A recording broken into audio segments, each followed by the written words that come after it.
Hey friends, Jeff here with a new episode of Conversations Life Science Leaders Aren't Having. Today we welcome to the show Michael Neese. Michael is a keynote speaker and advisor to organizations and helping them with kindness-centered team-boosting strategies that enhance innovation and eliminate team dysfunction. He's most recently the author of the book In Kind. Michael has spent many years in leadership roles in the life science space, and as he transitioned out of industry and into his current endeavor as speaker and consultant, he's passionate about kindness and passionate about helping these organizations to bring kindness-centered strategies into their leadership and into their organization. Who Michael is to me is visionary. In our conversation, you'll hear Michael cast a vision for a world, and it's a little crazy, and he even acknowledges that a world without currency and a world where kindness is at the center of everything that we do. And this audacious vision that Michael has influences his desire and his mission to invest in people and in organizations. I think you're really going to enjoy this conversation with Michael Neese.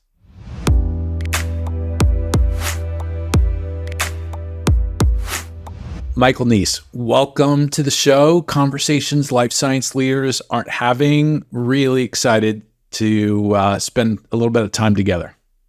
I'm so happy you invited me on, Jeff. Looking forward to the conversation. So I just did a brief introduction of you and who you are to me and the time that we've gotten to know each other. Share with us what you're up to in the world.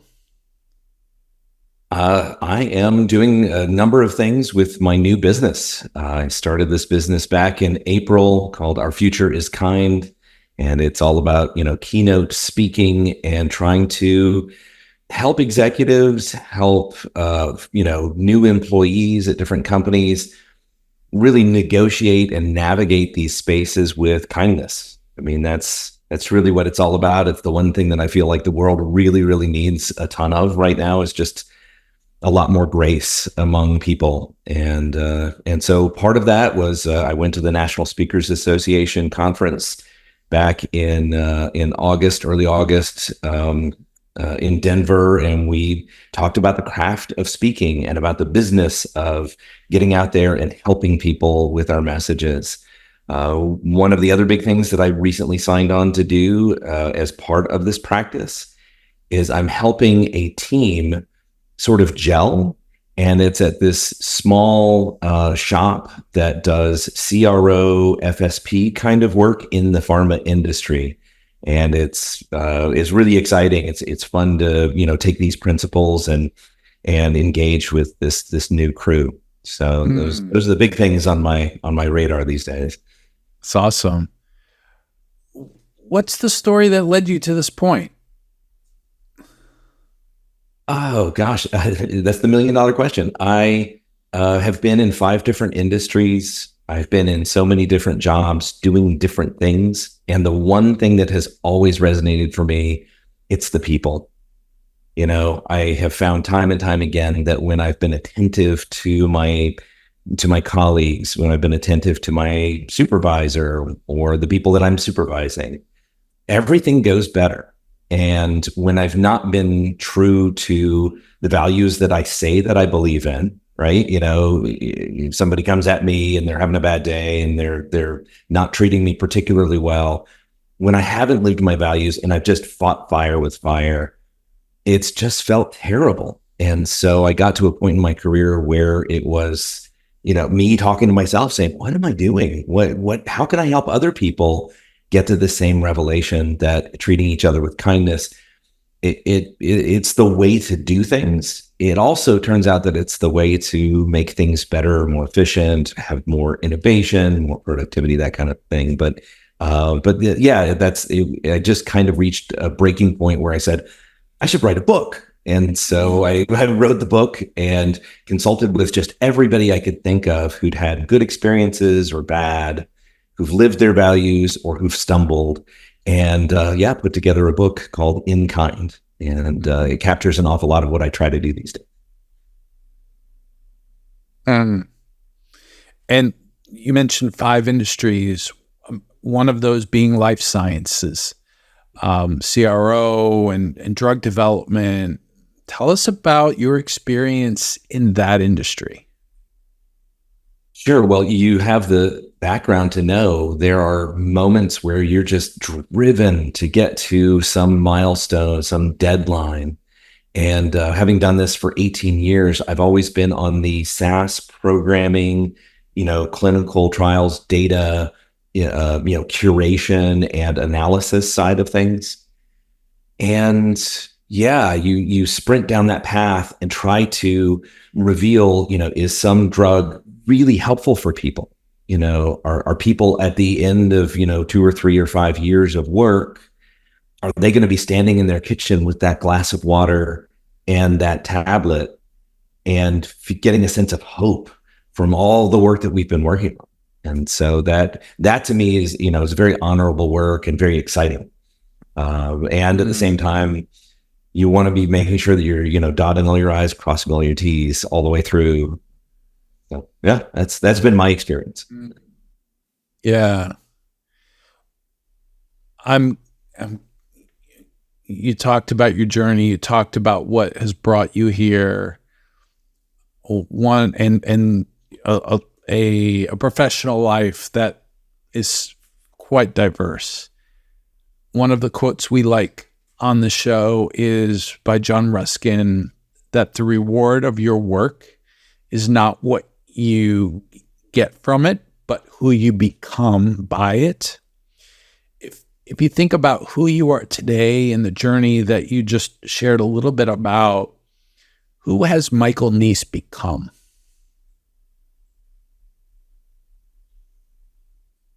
I have become a student of other people.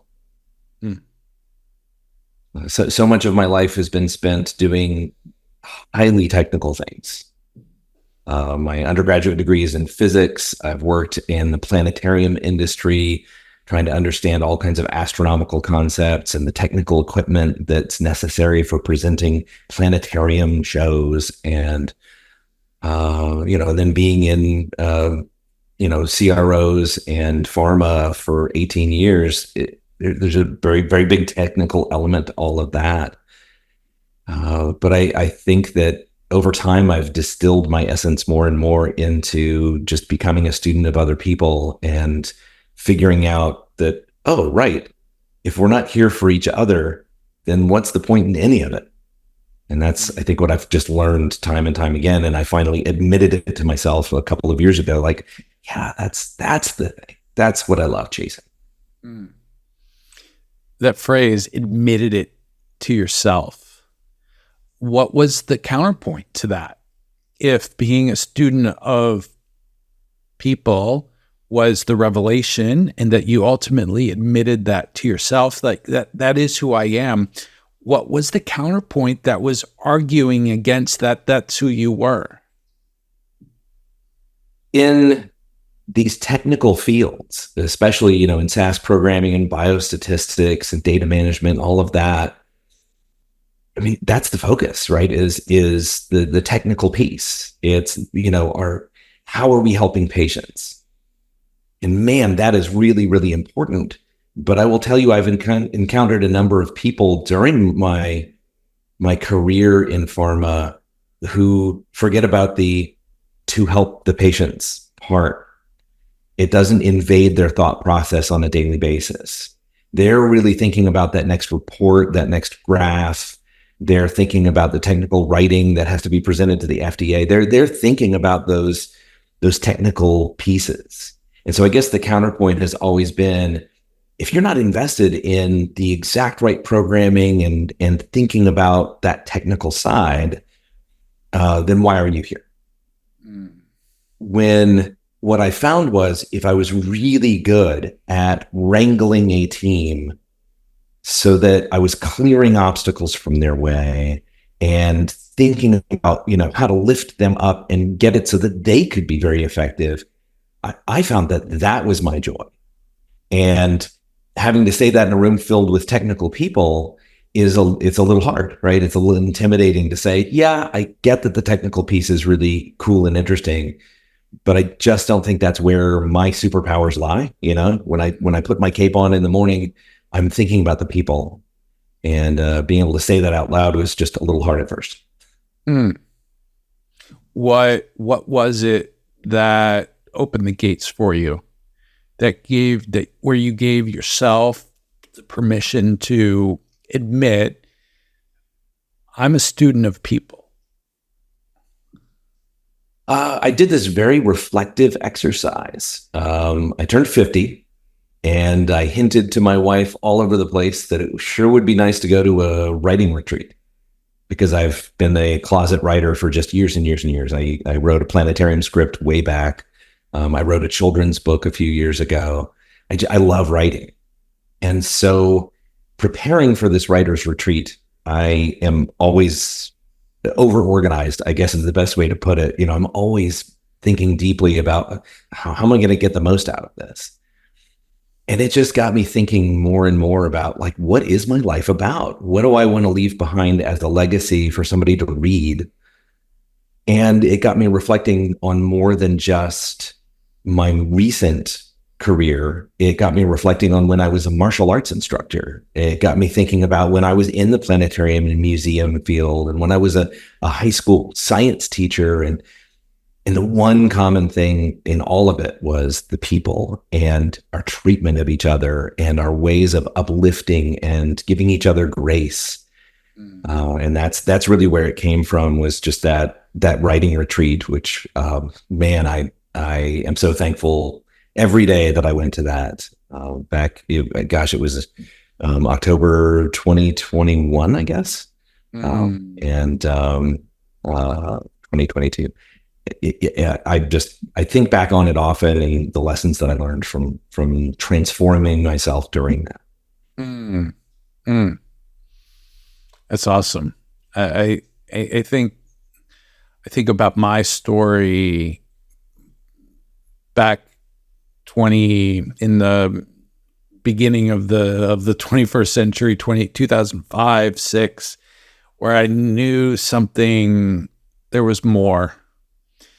And I found what that was, but I didn't, and I could admit it, but I didn't have the courage to take the step to make the more something of substance in my life.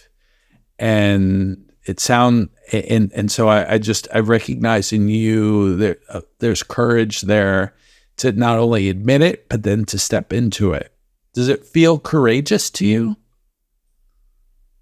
Yeah, I mean, in some ways it feels like I've just overcome my cowardice. So I wouldn't say like, oh, he's a courageous guy. It's more, I finally stopped hiding from myself and from the world and decided that, okay, now's the time to at least step into myself. So I appreciate the adjectives, but yeah, I mean, I think like you, it's more finding a truth and admitting that truth and then investing in it. And gosh, that feels great. I can imagine some people are listening to this and they look at two guys that were in industry and then went into their own practice to live into the truth of who they are. And they're thinking, well, I'm in a corporate environment. I don't know how that's relevant to me. I'm in biostatistics, or I'm chief medical officer, or maybe even CEO. I'm wondering what, for the person who it doesn't have entrepreneurial aspirations, who is inside or in an organization, how do you advise, or what direction can you give them to step more more courageously into the truth of who they are, or who they maybe they sense there's more. How do you guide them? That's a great question, Jeff. The conversations that I like to have with people who are still in our old industry usually center on what's bringing you joy and fulfillment in your day to day. And if you are finding that chasing a deadline is very exciting, and getting the analysis done on some new potential treatment for patient, I mean, like, if this is your jam, then keep on jamming. Absolutely keep doing that. I would also say, though, if you're finding that there are pieces of joy that exist outside of that work, or that exist within the work that aren't the obvious things, then I would say explore that and play with that. We are not one-dimensional beings. We are human beings who flourish by being playful. And I think an awful lot of playfulness is gone from adult life here. Because we're always just sprinting and, we don't have time for that. We've got to get to the next thing.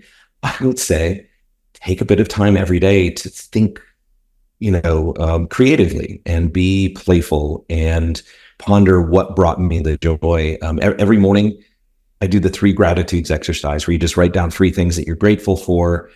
And I'm not allowed to repeat it over a very long period of time, 30, 60, 90 days. I try to find something very new and different that I can be grateful for. And some days it's eggs, and some days it's the smell of wildflowers, and some days it's awesome rain that's going on outside. And other days it is the fact that I had a really good calculus teacher in high school that made it possible for me to understand things that are technical, so I can really contribute on a team. But I think, just back to the question, I think truthfully listen to what your soul is telling you. Mm. And if your soul is telling you that there is poetry, there is art, you're jamming to music when you're doing those tables, listings, and figures, you're listening to something cool, and you love to, play around on your guitar, listen to those things. It will make you better at showing up for everybody else in ways that they don't expect, but also to show up for yourself and maybe evolve into something you don't even expect. You started, in your response to that, you said the conversation I like to have with people is, and then you shared that with us. The name of the show is Conversations That Life Science Leaders Aren't Having. So just given that, what is the conversation that life science leaders aren't having, or aren't having enough of?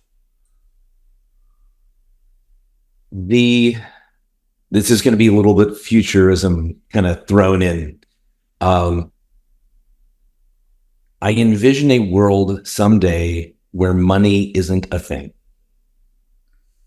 It sounds so ludicrous and so nuts, but I'm going to say it again. A world in which money doesn't exist. Right? There was a time before and money didn't exist. I think that there is a time in the future when it won't exist. Right now we have 3D printers. The cost of goods is becoming quite cheap. The cost of transportation and shipping is getting really cheap. Pretty soon, we're going to reach a point as humans where we can obtain most material things that we need, most food, most medicines, and things like that. And so I think at some point, what we're going to value is reputation. It's going to be the hard work. It's going to be the personalities. It's going to be the compassion. And those are going to be the things that are super important. Right now, I think the conversation that a lot of life science leaders are not having are conversations that focus on how are we helping humanity? Where are we in 30 or 50 or 100 years?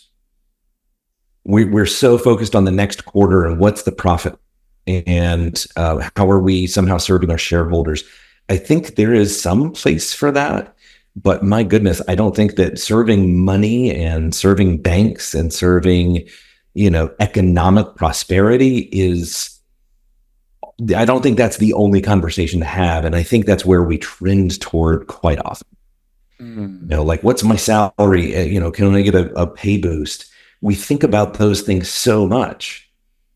And instead, what I would love to have is the conversations about where are the possibilities of helping more patients down the road. It may not be a quick payoff, but it's something that we really need to invest in. How are we helping children who are suffering from rare diseases? There's not a lot of profit in that, Jeff, right? But it's one of those things that if we invest in it, we're saving the anguish that these poor kids go through and their parents and grandparents and uncles and aunts and everybody, right? So not to get too far out and to the year 3000 or something, but I really honestly believe we need to stop thinking so much about profits and gains, and we need to start thinking very fully, very robustly about how are we helping humanity grow and evolve into a place where we are all valued, where we are all treasured. That's the conversation I want to have people having behind closed doors all the time in life sciences. It brings me to the Simon Sinek's book, The Infinite Game. And Sinek talks about the finite games of sports and of Monopoly, Connect Four, whatever, very finite. The rules are clear, the players are clear, the wins and losses are clear. And Sinek invites us, and what I hear you doing is inviting us to focus on the infinite game, and not the finite elements that can exist in the infinite game, but that the focus is broader and deeper and longer term. That's it, Jeff. Yeah, it's. I had a teammate a few years ago who just passed away overnight in his sleep. I think he was 46. From where I stand, that's an awfully young guy, right?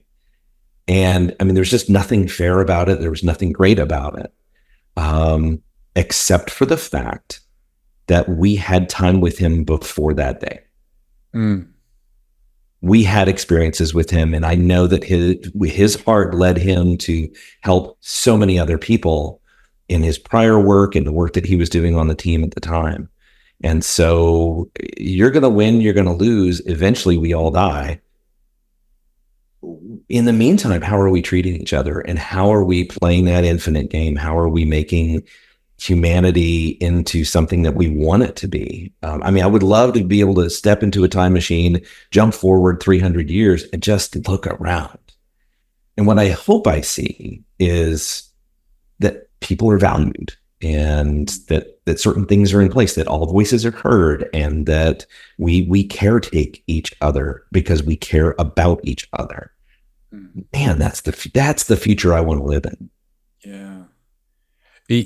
You stole my next question to you, which is, what does kindness have to do with all this? So I think I'll ask you a different question.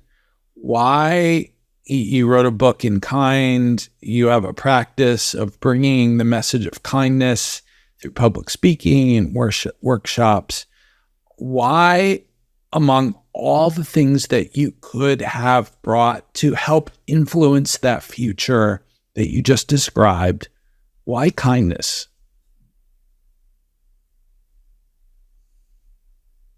We all remember when we've gotten yelled at, especially when we were little kids and we had no idea that we'd even done something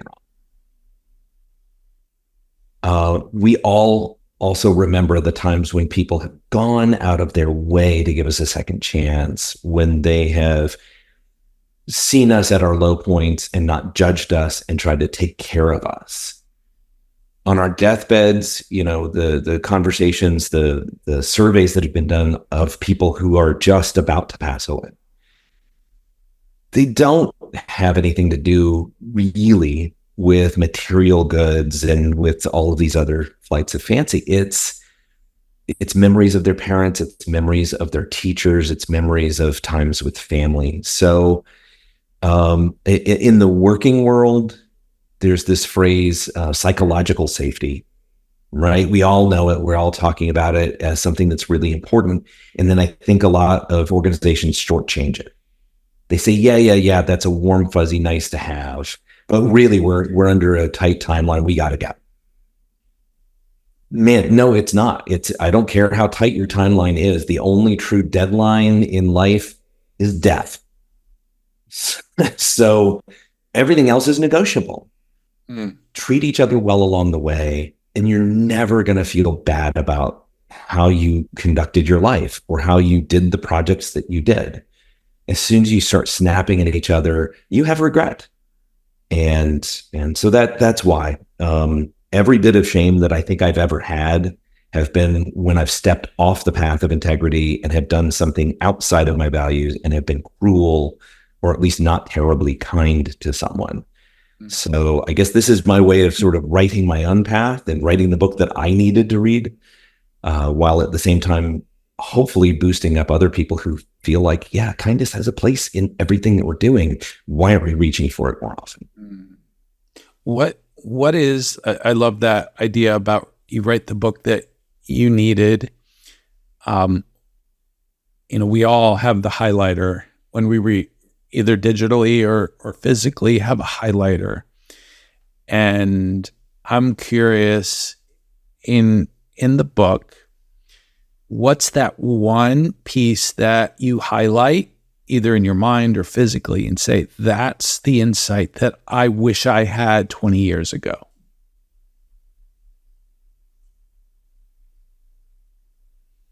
I guess the insight I wish that I had had is that moment when I was completely outside of my value system. Somebody was the leader of this organization. They'd hired me in as one of their sub leaders. And I absolutely started talking smack. I was in the hallways whispering about this person, and he eventually caught on to it. But even if he hadn't caught on to it, I hated who I was. I absolutely loathed who I became, in the idea of I'm going to be the superhero to this person's villain. I became the villain. I was doing things that were just as reprehensible as this other person. So that's the one thing that I wish that I could go back and figure out without having to stumble through it. So if I'd had that book that I just wrote, that's the part that I would have absolutely read and reread 30 times to make sure that I understood it is okay to live my values, even when the person I'm sitting across from isn't coming at me in ways that match my values. I think that is one place where people really need courage, is when somebody's just being unkind, and to try to come back to them. That is hard. And if you practice the habit, you can get very good at saying, hey, are you okay? Hey, maybe right now is not the right time for this conversation. Can we come back to it when things are better? Because I can tell that you're upset about this, and I want to be on the same page and doing the same. Gosh, that's a different conversation, isn't it? There's a person listening right now who's scratching their head and saying, you know what, Michael, I just did a values assessment, and my top two values are efficiency and success. What does that have to do with kindness? You just invited me to think about my values and live my values, but what does that have to do with being kind? So efficiency and success are based on efficient teams doing things in innovative ways through processes that might be new or might be tried and true. Teams do not function well if there is great unhappiness, if there is dysfunction, if there is a lack of trust. Take the hypothetical instance where you're in an organization and there are mass layoffs.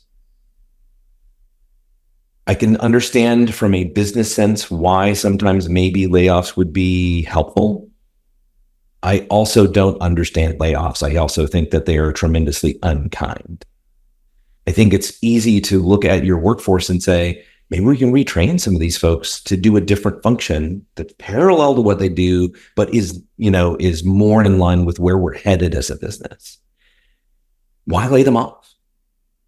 But think of those circumstances where there are layoffs and people don't know, and day to day, do I have a job? You've reassured, Fred and Frank and Jim and Sue that they had jobs, but I just saw them get walked to the door yesterday. How much work do you really think is going on? How much trust is really there? How much efficient, innovative productivity is really happening? So that's my answer to the person who says, I really want efficient processes. I want to see massive success. You can have that massive success, and the price of it is zero, right? You don't have to pay for kindness. You just have to invest in it with some time and talking about it and believing in it. And once you've made that investment, your teams are going to do better. You're going to see the success. Yeah. And I think I shared this question with you in advance. But as I was reading your book, listening to you read your book on Audible, and thinking about kindness, I said to myself, I was wondering, kindness feels like a matter of the heart, more than or different than a leadership practice like giving feedback or coaching, or even something strategic like not riffing people and retraining them. Those feel very not practical. They feel very tactical in terms of their execution. Somebody could learn how to do that. Kindness feels to me like a matter of the heart. And so I get to talk to the author, you, today, and I'm wondering,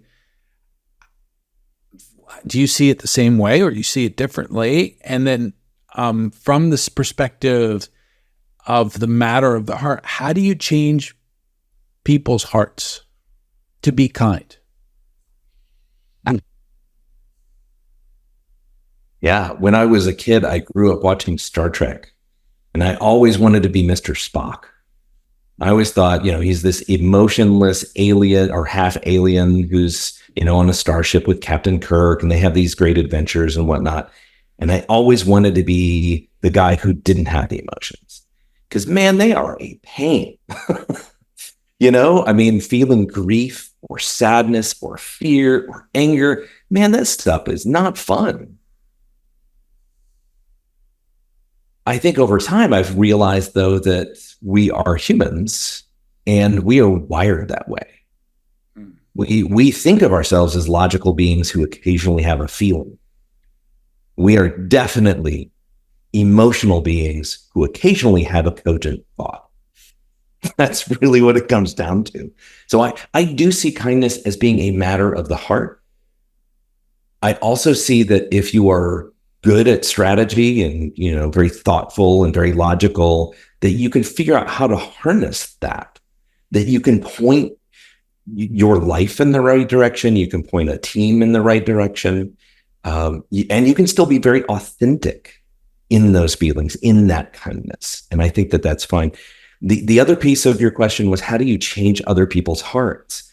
I think an awful lot of it is be courageous. Somebody's yelling at somebody else in a team meeting. It does not matter what your title is. If you genuinely believe that that is not the way that we treat other human beings, you can interject and say, it seems like we've gotten off track. It seems like there's some big emotions going on here, and we need to adjourn until we can sort through some of that so we can get back to business. But this is not how we're going to treat people on this call. And so I think that is an approach. I think that it's a very courageous one. I think it could get you fired. I'll be totally honest. But wouldn't you rather be that person and get fired and then have everybody else see that that's the signal that the company is sending, is it's okay to value the yeller and not the person who's standing up on behalf of those who are being abused in that moment? To take it one extra step, though, I think that there are people who are just going to refuse to change their behaviors. Maybe you can change their heart, maybe not. Maybe you can change the behaviors, maybe not. But I think that once you've done enough data collection by being kind repeatedly to somebody who is not kind back, I think at some point you figure out, okay, I now have to create a barrier. I now need to keep you isolated away from me. If that means I have to leave this job or I have to leave this team or I need to talk to HR, then do that. I mean, it is no failure to say, I couldn't change that person's mind, their behavior, their heart. I think it's wise to be able to say, for the good of myself and for the rest of the team, I'm going to do what I can to make sure this person can't harm other people.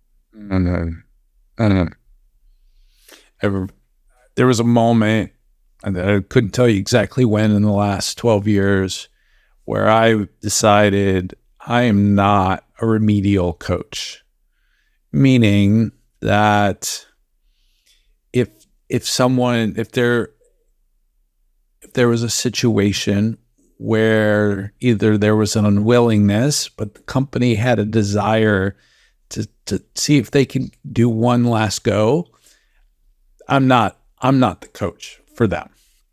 There are probably coaches in the world who gladly step into that space and support that person, but that's just not me. Whether you think of yourself back in industry or even now in your practice, how do you view those? Are you hopelessly optimistic that every leader, every professional is that it is possible to change their mind and maybe even their heart about how they approach their work around kindness? I think for most of us, it's a matter of we don't really think about it a lot. And so we let habits take over. It's like driving down the road. You really don't think that much between the time you start your car and the time you're pulling into the parking space at work, if you have an on-site job, right? You don't really think about too much in between. And so if somebody cuts you off in traffic, you get mad, you might flip them the bird, you might honk your horn, you might aggressively try to get around them to prove a point. So I think an awful lot of it is thinking about those leaders, thinking about those middle managers, thinking about even those teammates. I think it's a matter of having, cultural values at your workplace that you talk about that are really important to everybody. We all know what we're doing. How we're doing it is by treating each other kindly and by being inclusive and by striving for excellence and so forth, right? But you need to talk about that culture. I think if leaders really prioritize having kindness in place, it cultivates that psychological safety. And then that makes teams go better. So it's in their vested interest to go do this and make this happen. Now, am I hopelessly optimistic? I mean, I'm pretty darn optimistic. I believe maybe 90 or 95% of leaders are in their jobs to make things work and make it work better. And they're proud of the work that their teams are doing and that they get to do. So I think most leaders, if they just think about it more and they practice these habits and the strategies that, that I want to highlight and outline to different groups I work with, man, you can go really far. Now, for those who feel like, nope, I'm waiting until my day of retirement, or I think all of this is just touchy-feely and doesn't really apply to me. I'm just going to have people keep on doing things the way they've been doing it. I feel bad for that person, but I also don't know that I could change their minds. I think it remains for the remainder of the leadership to look at that person and decide maybe we can get them to retirement a little faster. Yeah. With all that said, I'm going to give you a magic wand, and you can wave it over the office of every life science leader around the world. and they're going to, by the wave of that wand, they're going to have one conversation with their team this coming week. What's that one conversation that they're going to have because of this wave of the wand? Who are the people I am supporting every day? And who are the people you are supporting every day? Don't talk to me right now about process. Don't talk to me right now about timelines or the bottom line. Who are the people that you are ensuring are wildly successful? That's what I want to know. And if people haven't chosen somebody, they need to go do that, and they need to come back to you, and they need to have that conversation about, well, here are these two people who are really struggling on the team right now. And I think I can help these two people. And if everybody comes up with slightly different answers, you find that there's a lot of support for a ton of people in your organization. But it's that whole idea of Ubuntu. I am because you are. Right? Your pain is my pain. Your joy is my joy. Mm. If I'm totally invested in having very successful teams and a really cool place to work where I love being, that's the conversation to have. Love that. Would love to be a fly on the wall for some of those conversations. Me too. Michael, as we wrap, what would you love to highlight about your work, about your book? Where can we find you if we want to know more? Yeah, what can we put a spotlight on here as we finish our call? I'm available. I love helping organizations. I love helping employees who are looking for better careers, for more satisfaction, for making a career shift.